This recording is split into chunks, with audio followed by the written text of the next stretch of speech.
sending the Marines.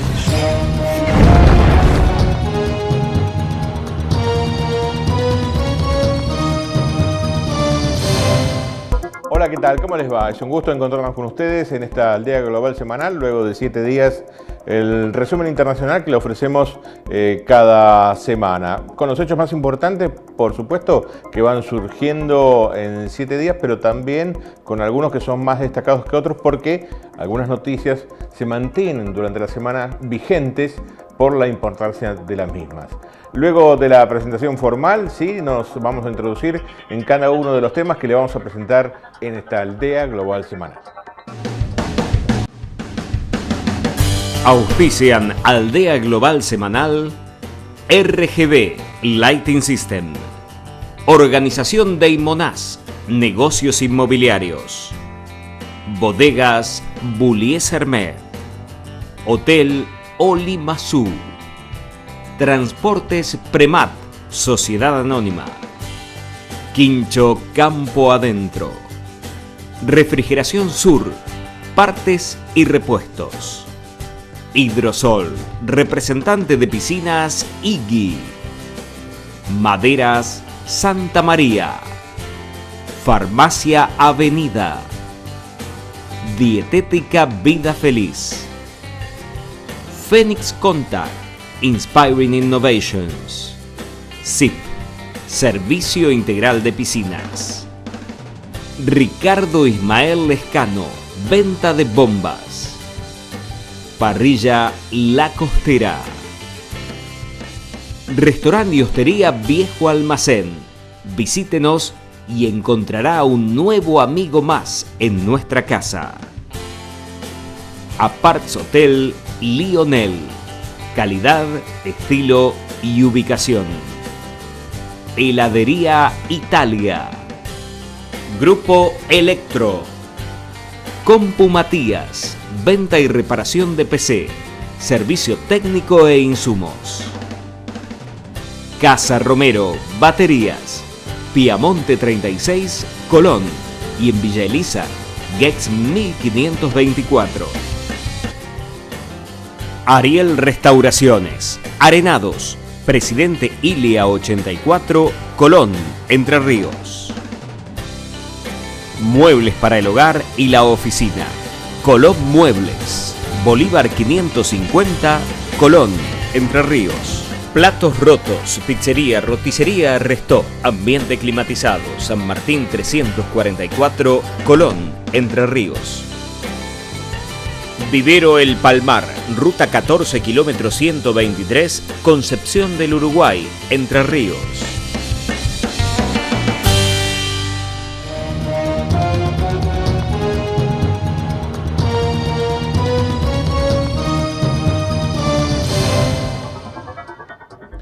Uno de los temas que vamos a desarrollar fue algo que sucedió en esta semana en Europa, más precisamente en Gran Bretaña, las elecciones que se celebraron allí, con estos resultados y el análisis también a través de este informe de cómo fueron las elecciones y quién va a ser el próximo partido que va a gobernar Gran Bretaña, Inglaterra y también los otros países que forman parte del Reino Unido.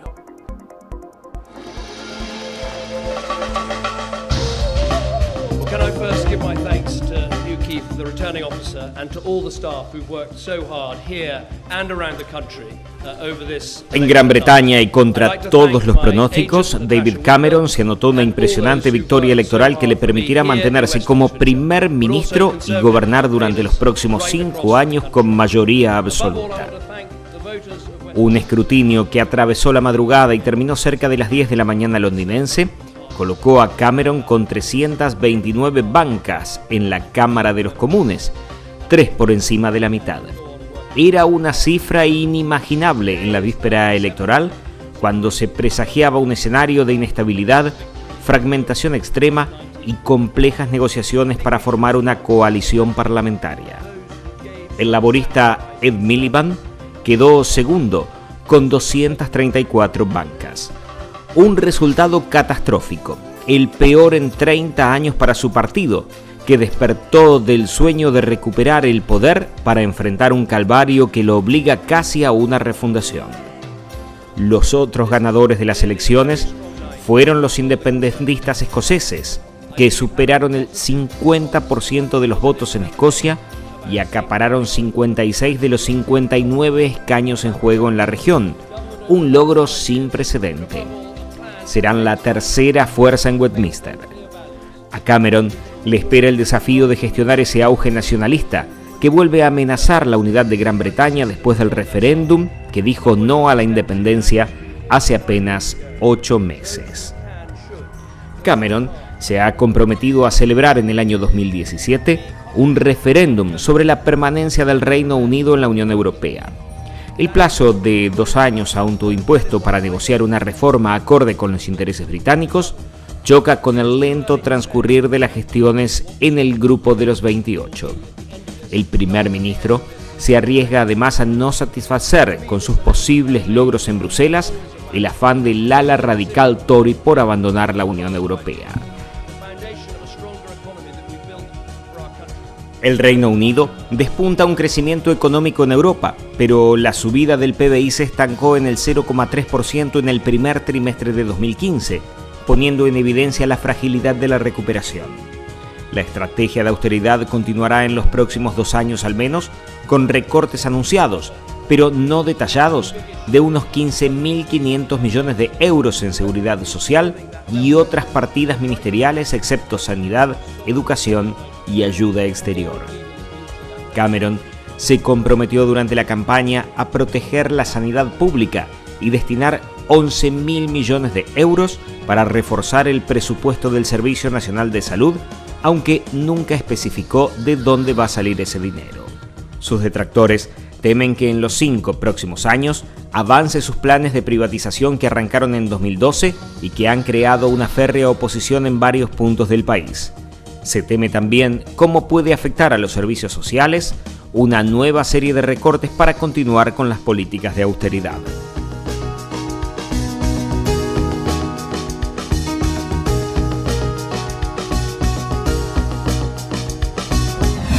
De Europa nos vamos a los Estados Unidos.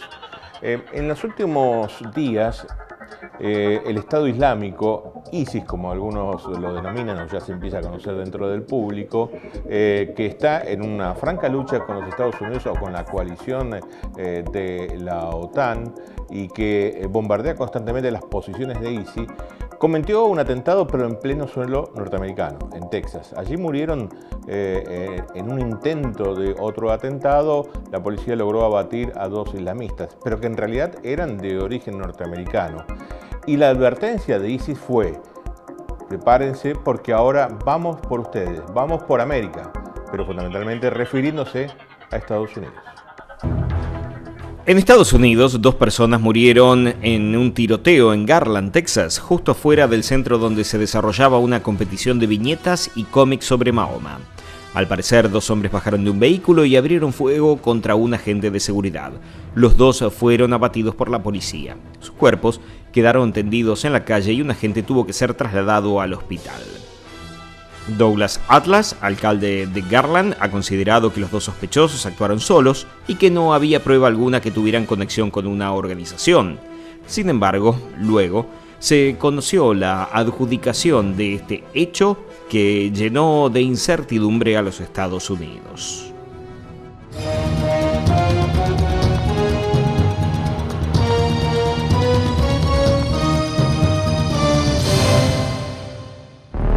En España, al menos 4 personas murieron en el accidente de un avión militar de carga A400M cerca del aeropuerto de San Pablo de Sevilla, según se informó oficialmente. También se dijo que en el aparato iba un total de 6 personas, todos trabajadores de Airbus.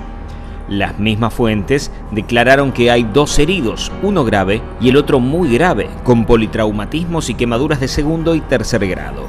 El avión, que estaba en pruebas, se precipitó tras la maniobra de despegue. Poco después de avisar a la torre de control de problemas en el vuelo, el avión se estrelló con una torre de alto voltaje. En el lugar del suceso se divisó una montaña de ceniza, una parte de la torre de electricidad derrumbada, el cable contra el que colisionó el avión y los restos del aparato desperdigados por el campo, entre ellos sus ruedas. una de las primeras personas que llegó al lugar del siniestro, aseguró que casi todo el avión había quedado convertido en cenizas. De la investigación se hizo cargo la unidad orgánica de la Policía Judicial de la Guardia Civil Española. Rajoy, que estaba en pleno encuentro al conocerse la noticia, mostró su pesar por lo sucedido. Nos solidarizamos con las víctimas y sus familias y manifestamos nuestro pesar. Estamos a su disposición y de todas las familias, dijo Rajoy.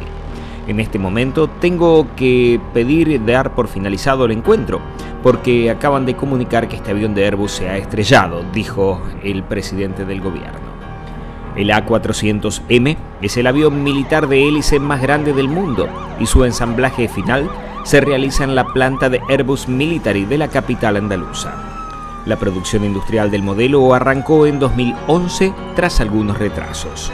El proyecto había nacido en el año 2003 tras el acuerdo entre 7 países, Alemania, Francia, España, Reino Unido, Turquía, Bélgica y Luxemburgo, y se comprometieron a comprar 180 unidades.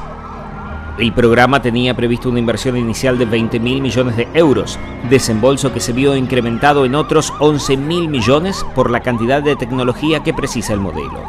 En cuanto al avión siniestrado, esta unidad del A400M todavía no se había entregado a su comprador, que era Turquía, y seguía siendo propiedad del fabricante europeo.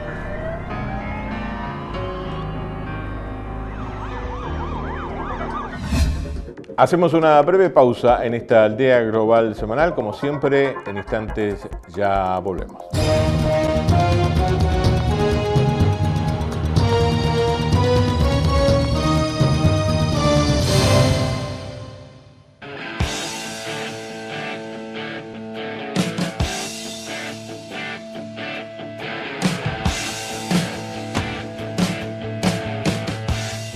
Existe un lugar donde se pesca así. Entre Ríos, una tierra diferente. Tecla Star, lo que ves y lo que no ves.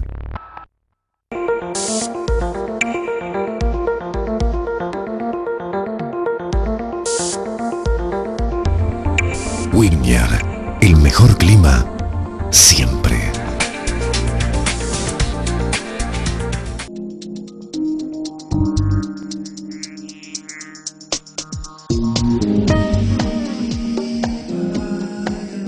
Colón, Entre Ríos, el tiempo pasa distinto.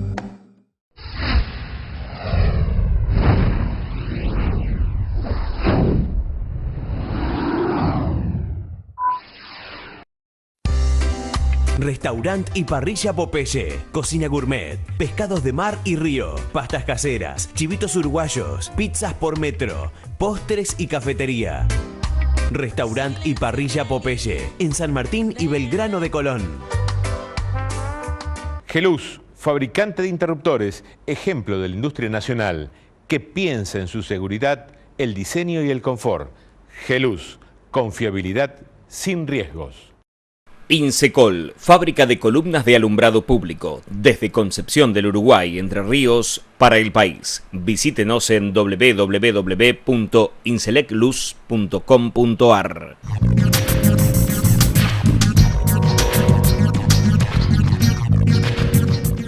Cables eléctricos INSA. Recuerde, la calidad es importante.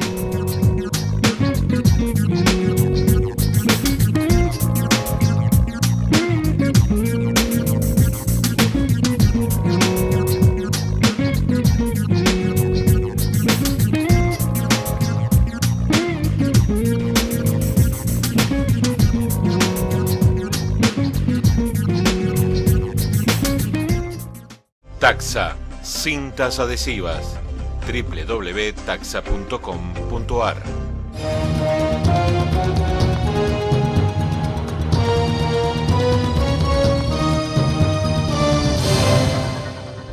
Volvemos nuevamente a Europa y más precisamente a esta catástrofe humana que significa para miles de inmigrantes, 7.000 es lo que se ha contabilizado aproximadamente esta semana, que intentaban salvar o cambiar sus vidas a pesar de que podían perderlas, fundamentalmente de países de África y de Libia, donde en balsas que prácticamente se hundían buscaban el rescate, que al final consiguieron muchos, de los barcos comerciales de Europa. Y también hubo un pedido por parte de Italia, porque la idea es que estos inmigrantes, como suerte de balseros, viajan a través del Mediterráneo, llegando a las costas del sur de Sicilia, es que Italia le ha pedido a la Comunidad Europea, por favor, colaborar con esta situación donde ya más de 7.000 fueron los inmigrantes que recibieron en el sur de Italia y más de 48 que inclusive perecieron ahogados. Las autoridades italianas rescataron en aguas del Mediterráneo a más de 2.000 inmigrantes, con lo que la cifra de los últimos días asciende a 5.800 personas.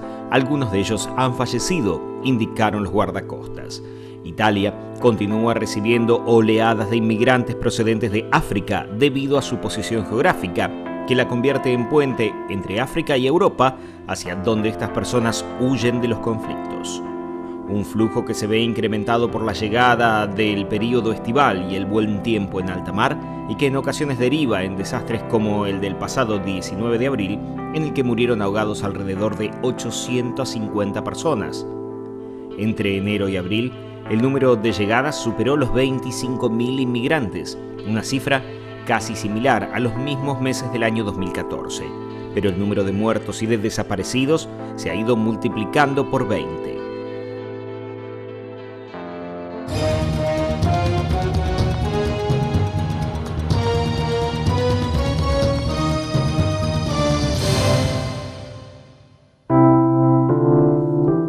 En Guatemala, la vicepresidenta Roxana Baldetti renunció tras el escándalo de la red de fraude presuntamente encabezada por su exsecretario privado Juan Carlos Monzón. Así lo anunció el presidente Otto Pérez Molina, quien dijo que es una decisión personal de Baldetti para someterse al debido proceso y que no obedece a presiones. Según el primer mandatario, la vicepresidenta renuncia al puesto y por tanto renuncia a la inmunidad propia del cargo. El jueves el Congreso integró una comisión pesquisadora para determinar si se le retiraba la inmunidad a Baldetti, después de que la Corte Suprema de Justicia diera el trámite al antejuicio en su contra. A Baldetti se la señala de presuntamente estar involucrada en la red aduanera y además de alertar a Monzón de los cargos de su contra mientras ambos se encontraban en un viaje en Corea del Sur. Mario Cano, abogado de Baldetti, presentó un recurso de amparo constitucional en la Corte Suprema de Justicia del país. Baldetti, quien no aparecía en público desde hace 2 semanas, reapareció en reuniones oficiales antes de renunciar. En un comunicado de prensa, el presidente Pérez Molina había manifestado su respeto por el debido proceso. Hago un llamado a la reflexión y a la madurez de los guatemaltecos para que prive la paz social y dejar que las instancias correspondientes realicen sus trabajos en los plazos que la ley establece, sin presiones de ninguna índole, dijo el presidente. Desde el 25 de abril pasado, continuas protestas ciudadanas exigen la renuncia del binomio presidencial.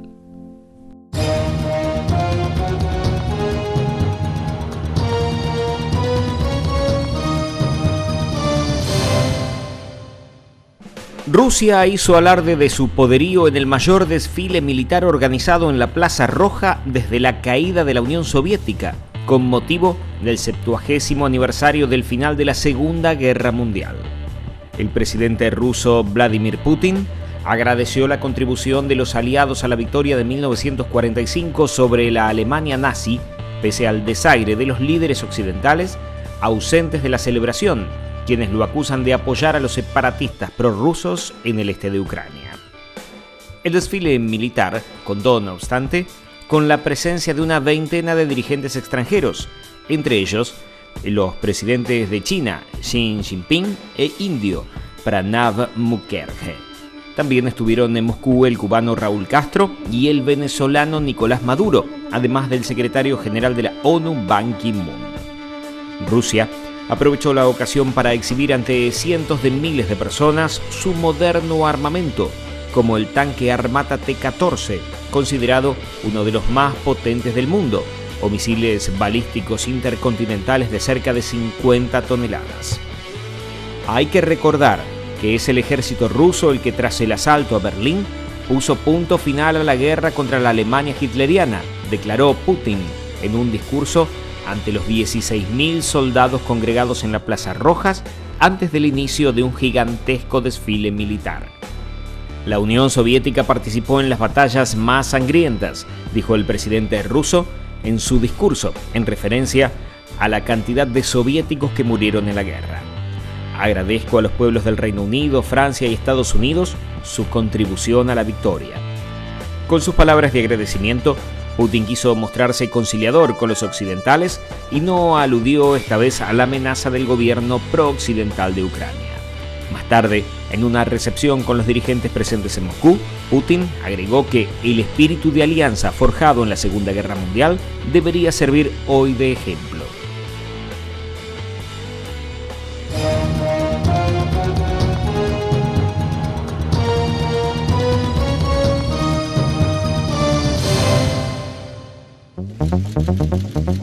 El presidente de Cuba, Raúl Castro, mantuvo una reunión privada con el Papa Francisco de 55 minutos de duración en un estudio del Pontífice en la Ciudad del Vaticano.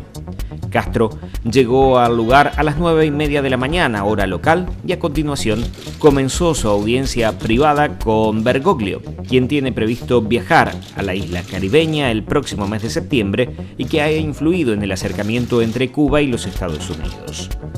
La reunión con Castro fue algo más larga que la que el pontífice mantuvo en marzo del año pasado con el presidente estadounidense Barack Obama, que duró 52 minutos, pero que se realizó con intérprete, mientras que la de este domingo fue una charla privada en español.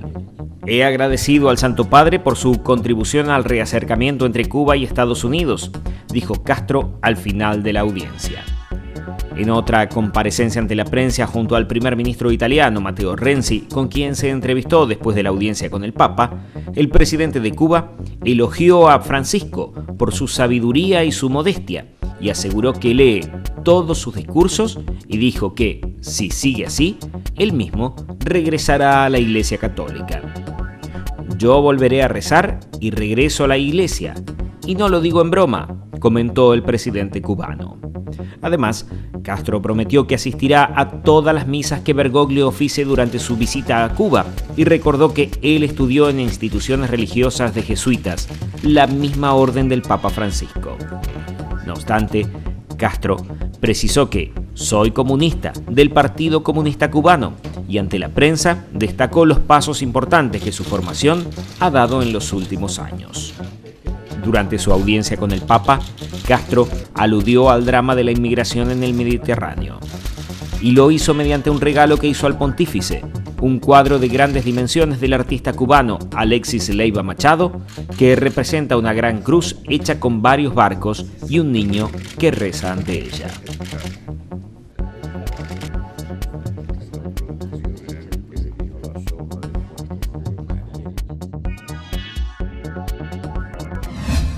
Bien, hasta aquí llegamos en esta aldea global semanal. Realmente ha sido un gusto estar con ustedes. Agradecemos, como siempre, a SZ Producciones, donde logramos, por supuesto, grabar esta emisión cada 7 días de carácter internacional con lo más importante y que ustedes destacan. También a Conexión Educativa, en su parte cultural, donde se emite para todo el país este programa.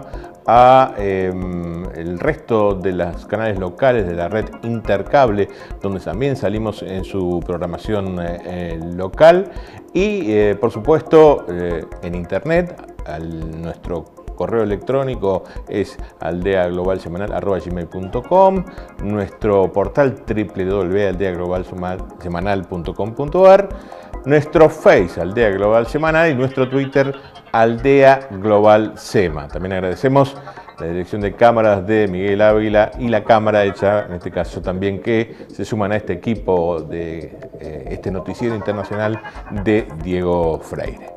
Como siempre, por su compañía, gracias. En la colaboración también de José Luis Arias en parte de la producción. Nos reencontramos dentro de 7 días. Que sigan bien.